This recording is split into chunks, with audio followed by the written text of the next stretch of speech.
எகிப்தியர் காலகட்டத்தில் தமிழர்களுக்கு வந்து நாகரிகம் இல்லை அப்படிங்கிற மாதிரி நம்ம புரிந்து கொள்ளக்கூடாது.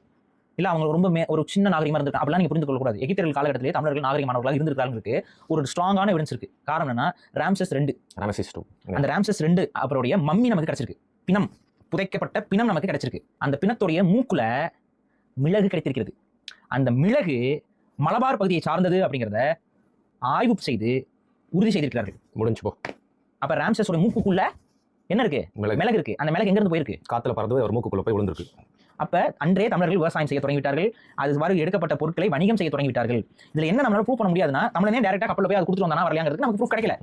ஆனா இங்க நம்ம நாகரிகம் அடைந்து விட்டோங்கிறதுக்கு இது ஒரு ப்ரூஃப். எக்ஸ்போர்ட் பண்ணிருக்கோம். மம்மியாக இருக்கக்கூடிய மன்னருடைய மூக்குக்குள்ளேயே தமிழனுடைய விவசாய பொருள் ஒளிஞ்சிருக்குங்கிறத வைத்து தமிழன் அன்றே விவசாயம் செய்ய தொடங்கிவிட்டான், வணிகம் செய்ய தொடங்கிவிட்டாங்கிறத நம்மளால ப்ரூவ் பண்ண முடியும். தமிழர்கள் ஒன்றும் தற்பெருமை பிடித்து பேசல. இந்தியாவில் சான்ஸ்கிரிட் தான் மூத்த மொழி. கிபி 2ஆம் நூற்றாண்டுல தான் சான்ஸ்கிரிட்டுக்கு கல்வெட்டே கிடைக்குது. ஆனா சான்ஸ்கிரிட்டுக்கு கிபி 2ஆம் நூற்றாண்டுல கிடைக்கிற கல்வெட்டு தான் இருக்க வரைக்கும் பழமையான கல்வெட்டு சான்ஸ்கிரிட்ல.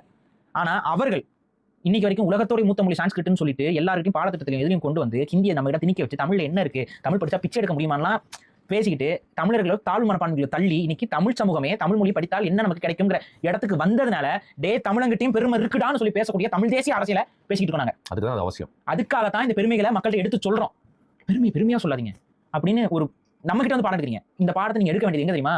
சான்ஸ்கிரிட் தான், வேத நாகரிகம் தான் அப்படின்னு சொல்லி 100 வருஷமா பெருமைச்சான்ல அவங்க கிட்ட போய் சொல்லுங்க. இன்னைக்கு வரைக்கும் சிகை கொட்டன்கிறது சிகா கொட்டன்கிறது சான்ஸ்கிரிட் வார்த்தைன்னு சொல்லி தமிழ் அகலாய்வு துறைக்குள்ள உட்காந்துட்டே பேசுறாங்கல்ல அவங்க கிட்ட போய் சொல்லுங்க.